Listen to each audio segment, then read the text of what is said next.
तो जब भी आपको इस तरह के क्वेश्चन दे दिए जाए ना, आपसे मोस्ट स्टेबल कन्फर्मर पूछा जाए, तो इस तरह के क्वेश्चंस को करने का एक सिंपल सा तरीका होता है।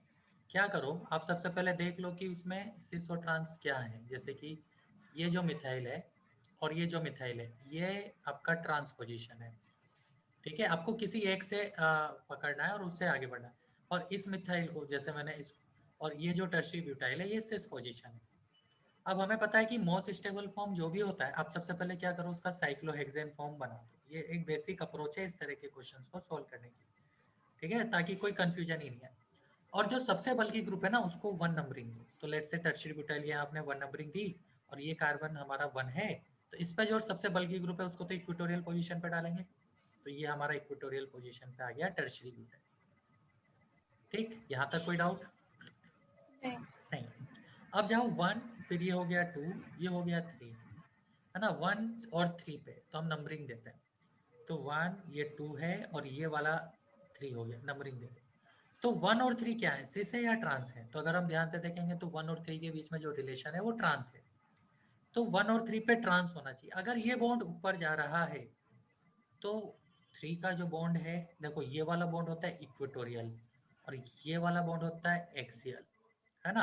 तो अगर मैं इक्वेटोरियल पोजीशन का बॉन्ड देखूं तो उसकी डायरेक्शन ऊपर है, और टर्शियरी ब्यूटाइल की भी ऊपर है। अगर मैं मिथाइल को इक्वेटोरियल पे डालूंगा तो सिस पोजीशन कहलाएगी।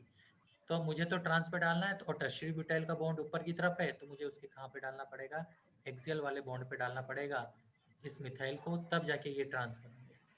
क्लियर? अब ऐसे ही 1 और 4 देखो, 1 और 4 को अगर हम ध्यान से देख पा रहे हैं तो ये सिस है। अब देखो टर्शियरी ब्यूटाइल हमारा क्या है, तो सबसे बल्कि इक्वेटोरियल पे। कहाँ पे है, इक्वेटोरियल। इक्वेटोरियल पे है। अब इस पे भी 2 बॉन्ड होंगे, ये जो वर्टिकल डायरेक्शन में ऊपर है ये एक्सियल है, और ये जो नीचे आ रहा है ये इक्वेटोरियल है। ओके। अब हमें क्या लेना ऊपर है, हाँ 1 और सिस। सिस लेना है, मतलब दोनों एक ही डायरेक्शन में होनी चाहिए। तो टर्शियरी ब्यूटाइल ऊपर है, तो यहाँ भी मिथाइल को हमें ऊपर वाले बॉन्ड पे लेना पड़ेगा। तो जो आपका एम है वो एक्सियल पे आएगा।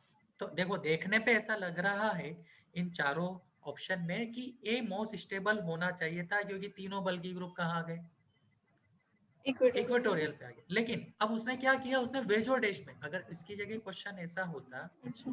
कि वो पोजीशन मेंशन नहीं करता, मतलब कौन सा वेज है कौन सा डैश ओके, है, तो तो हम ए होता फिर। हाँ, तो हम ए आंसर ओके करते, यहाँ टर्शियरी ब्यूटाइल यहाँ मिथाइल ऐसे लिखा ओके होता। ओके। बट उसने ऐसा नहीं लिखा, उसने सिसो ट्रांस बना दिया। तो जब भी सिसो ट्रांस दे दिया जाए, आपको इस तरह से क्वेश्चन सोल्व करना है। तो इसके अकॉर्डिंग हमारा जो करेक्ट ऑप्शन होगा मोस्ट स्टेबल फॉर्म इस स्ट्रक्चर का, वो होगा C। तो ये हमारा इसका आंसर है।